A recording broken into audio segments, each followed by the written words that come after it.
April is this season of renewal, and the theme is the art of renewal in turbulent times. How do we renew during this season that we are in individually and collectively, where the ground is shaking and the structures that we know are shaking? How do we renew in that? Right, and so that's what this month has been all about. So the first Sunday of the month, we had a holy release, and some people, I won't name any names, got some stuff to the Goodwill at the very last minute. I had this very wonderful text from someone who sent me a quote that said something like, it's perfectly okay to send stuff to the Goodwill and wait till or say you're going to take stuff to the Goodwill, then drive around with it in your car for months, right? It was some kind of quote about that, and the person sent it to me and said, "We all do it, Reverend Rasheryl. It's okay." So I felt affirmed and supported in my situation. And then last week we talked about how to live in the liminal, that in-between space where we have let go of something or some things, right? And we are not who we were, and we also are not who we're becoming. And we're in this hallway betwixt and between, and how difficult it can be to live in that space. And that's collectively what we're experiencing right now as a nation, as the world, as human beings and individually, where we're in this space betwixt and between places. And it's challenging, yes, to say the least. And so now here we are at this Easter Sunday, which is all about the resurrection of Jesus, right? All about that transformation that changed humanity for all time. And even though we're in that season, we're also looking at, can we rise from the ashes? Can we rise? Is there a rising for us after all the things, right? Either individually or collectively. So I think that I know for myself that there are times where I do see what's happening. I do observe and see what is happening. And there are times where it's like, whoa, so much stuff is shaking up, so much is going on, so much has changed, and so much is changing. And what's on the other side of this? So my human side has questions like, what's going to happen? Are we going to rise from this, right? And I think that all of us feel those moments where, things that we relied upon are changing and breaking down. Structures that we thought were certain are not so certain. Relationships we thought we'd have forever, not so much. Communities or spaces where everyone was together and unified, divisiveness has crept in, right?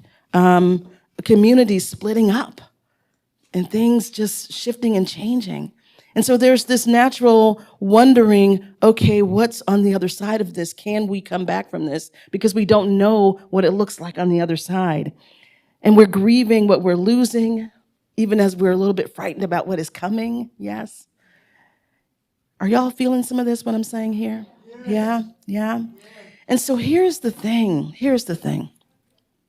That yes, we are having all of these feelings. And the reason I am painting this picture is because what I'm saying to you is it is normal. It is okay, right? Sometimes we want to do a new thought is we want to do spiritual bypass, which means we pretend stuff is not happening or pretend we're not feeling how we're feeling.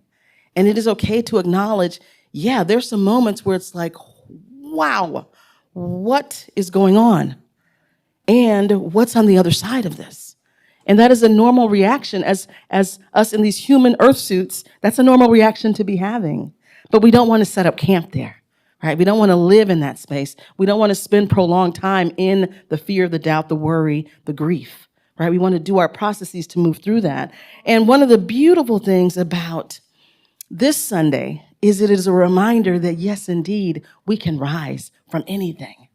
It is a metaphor for, yes, indeed, we can rise from anything, from the most devastating of losses, from the most excruciating pain, from whatever it is. Yes, we can rise. And that's what Resurrection Sunday is all about. We are, in fact, rising, right?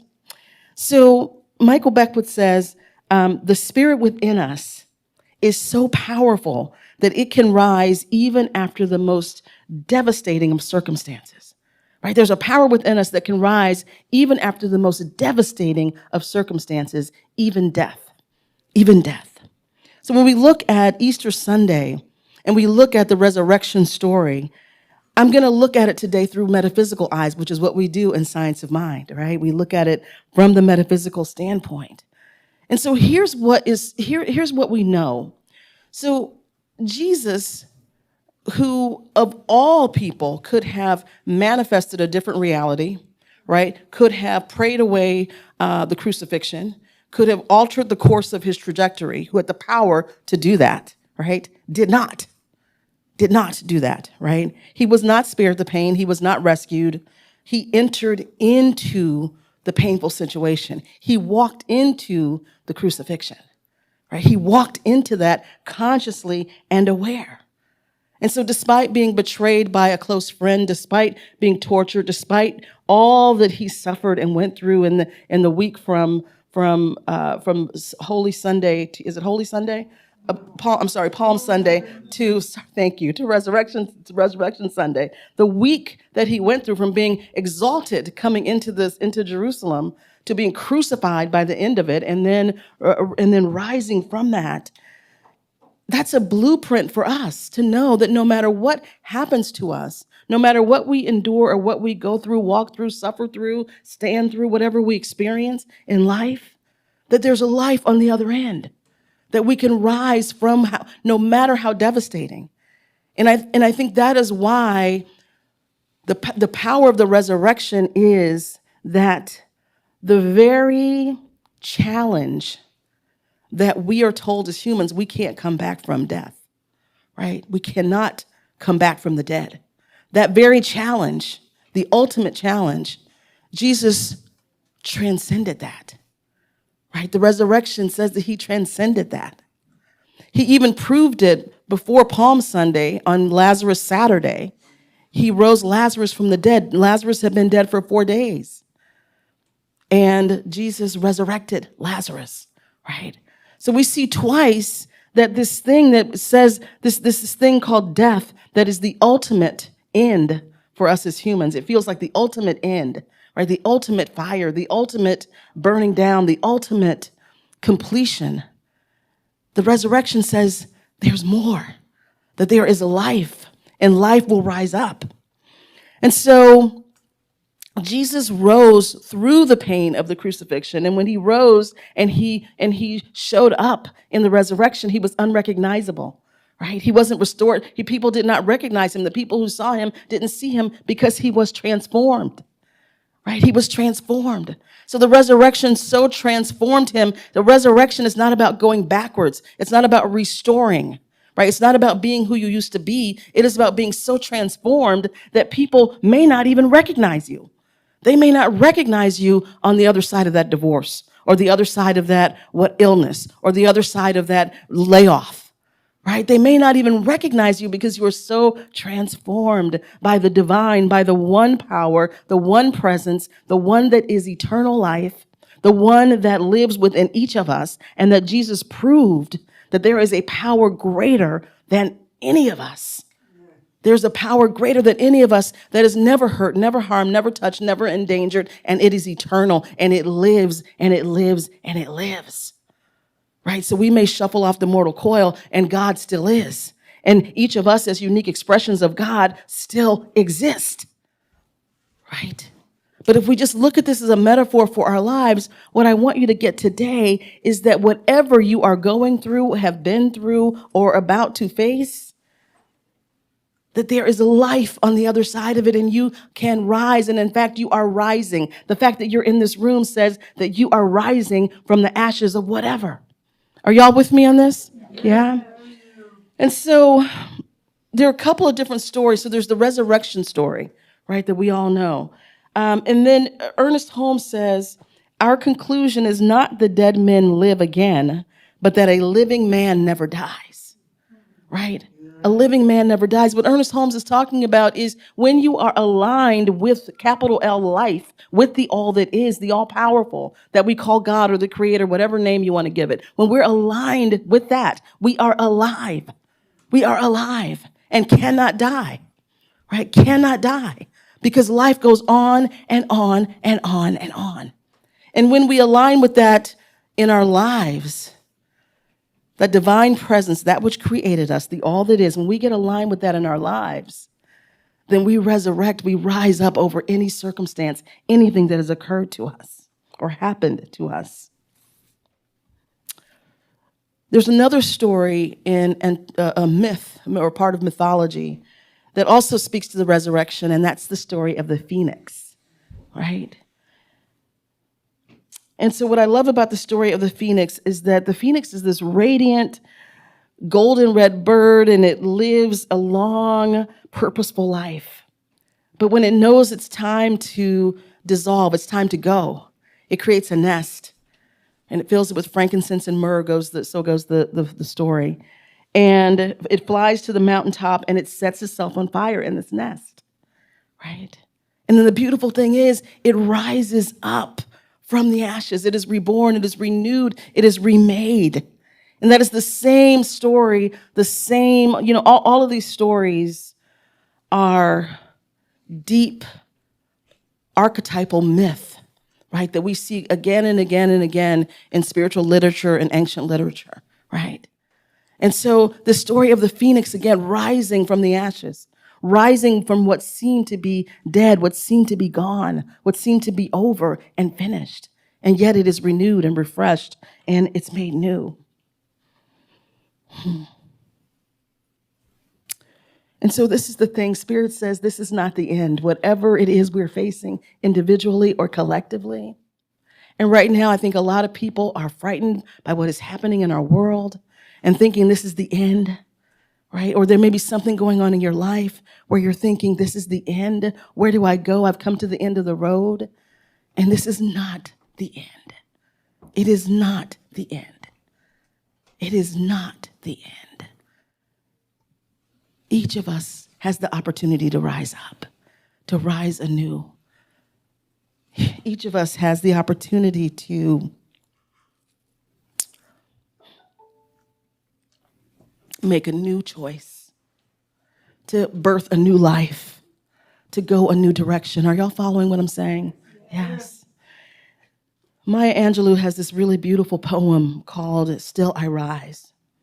And I love this poem because it says that no matter what has happened, and she's speaking specifically to the African American experience, but all great poetry and literature is universal. It appeals and is for everyone, right? And what I love about this poem is there is an unstoppable nature to it that she's tapped into, which is God, because God is unstoppable. It is inexhaustible, right? And so she says, you may shoot me with your words. You may cut me with your eyes. You may kill me with your hatefulness, but still, like air, I'll rise. So no matter what has happened to you, no matter what forces seem to be coming against you, I'll rise is the mantra, right? Maya says, just like moons and like suns with the certainty of tides, just like hopes springing high, still I'll rise, right? I'll rise. And so I want us to really take that into our hearts today, because for me, the resurrection is a blueprint for us, letting us know that there is life on the other side of whatever it is, whether it's death, whether it's the end of something, whether it's the end of life as we know it, the end of a part of our life. There's life on the other side.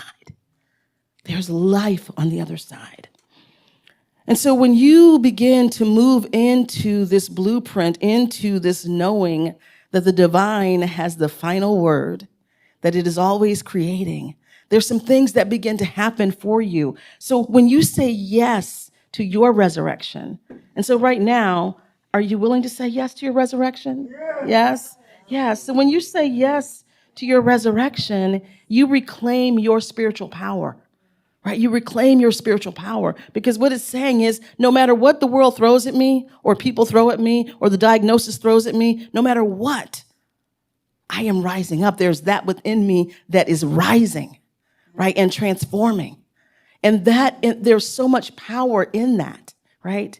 And in fact, that is what caused the crucifixion. The power that Jesus had to raise Lazarus was really sort of the final straw, because Jesus was, he was a revolutionary mystic, right? What did you say, an outlaw? Did someone say that? Outlaw. Yeah, yeah. So Jesus was a threat to the powers that be because he knew the divine inside of himself. He understood the power of the divine within him, right?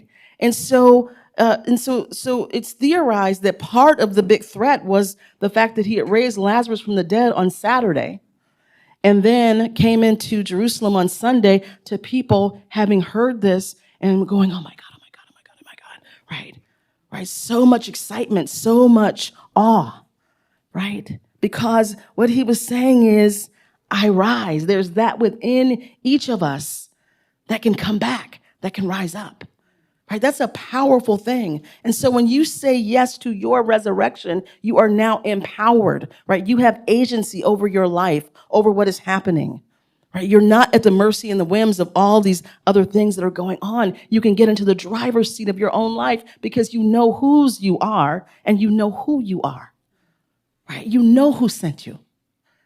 Right? You know the divine within you, know the power within you. So that's a very powerful thing. So the first thing that happens when you say yes to your resurrection, to your rising, is that you reclaim your spiritual power that is always there within you. Power is not external. You don't have to get it from somewhere. You don't have to get your power back from something. It is always within you, just to reclaim it and say yes. The other thing that happens when you say yes to your resurrection, and are you willing to say yes? Yes. Okay. You find peace. You find peace, right? The worry falls away. The angst falls away. The anxiousness falls away. The fear, the doom scrolling in your mind, and hopefully on the social media falls away. Right? The seeking out all the negative stories so you can see what's going on in the world, all that stuff falls away. When you say yes to your own resurrection, when you say yes to the fact that still I rise, no matter what, I rise. That within me rises, right? When you say yes to that, it's a very peaceful state. It negates a whole bunch of BS that's just floating around out there. Right, that's designed to keep you afraid, to keep you scared, to keep you divided from each other, to keep you, shaking in your boots, right, and moving in fear all the time. All of that falls away when you really, really say yes. Yes, I say yes to being transformed. I say yes to my transformation. I say yes to my renewal, right? There's peace in that. Can you feel that? Yeah. Yeah. There's power in that. There's peace in that. And the thing that happens when you say yes to your resurrection, to your renewal, is that you then become a way shower for others, right? Jesus was a way shower, the divine blueprint. And when you say yes, when you surrender, when you transform, when you allow the all that is to move through you uniquely, to shine its light through you, through your words and your deeds and your actions, right? When you live a life of alignment and so-called what we call it in Science of Mind, demonstrations, but in the Bible, other places, Christianity is called miracles, right? Miracles, which are actually that's the natural order when you're aligned with the divine. There's certain things that just happen naturally, right? That people call miracles. No, it's natural. You're aligned with the divine. Yes. And so when you become that individual who has said yes, and you are aligned, supremely aligned, you then become an inspiration to others. Others see your light, right? Others are inspired by you. They're moved by you. They want to be in your presence. Yes. They, especially people close to you who've seen your growth, all of a sudden they want to know, what are you doing? Why are you so different? What is going on? What is happening? Is that my so-and-so? Is that my sister? Like, who is that person? Right?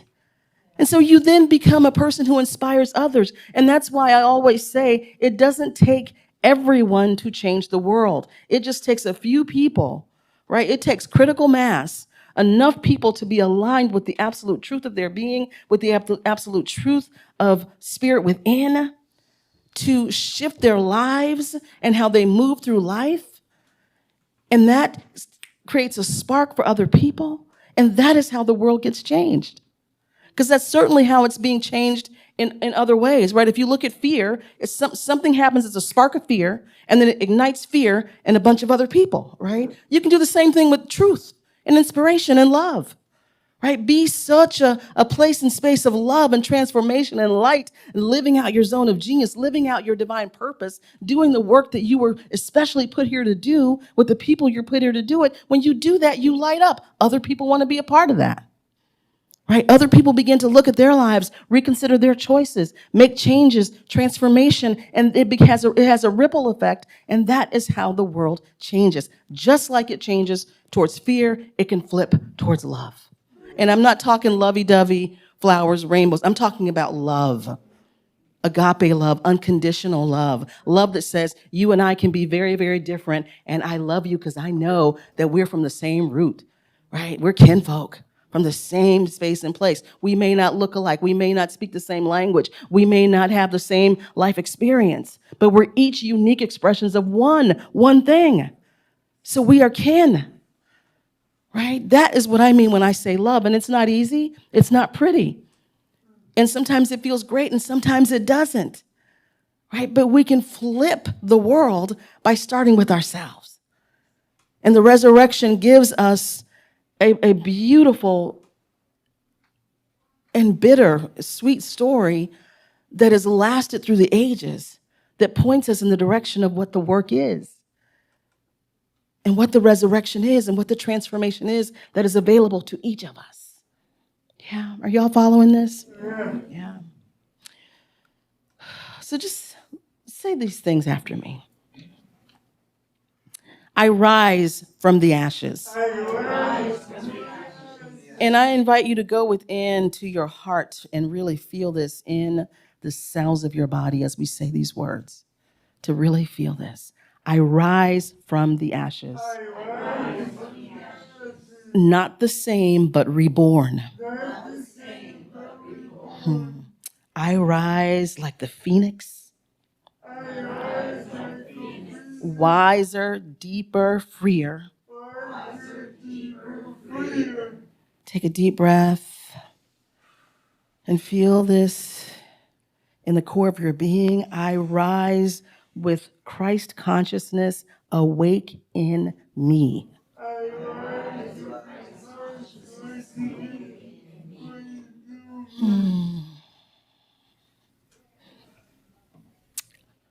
And still I rise.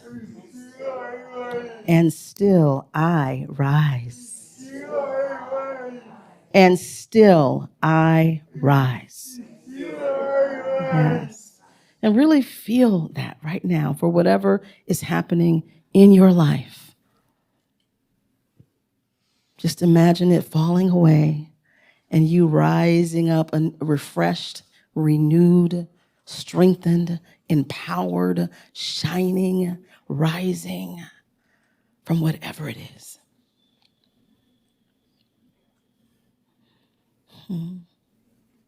And so stay right there and we will turn within.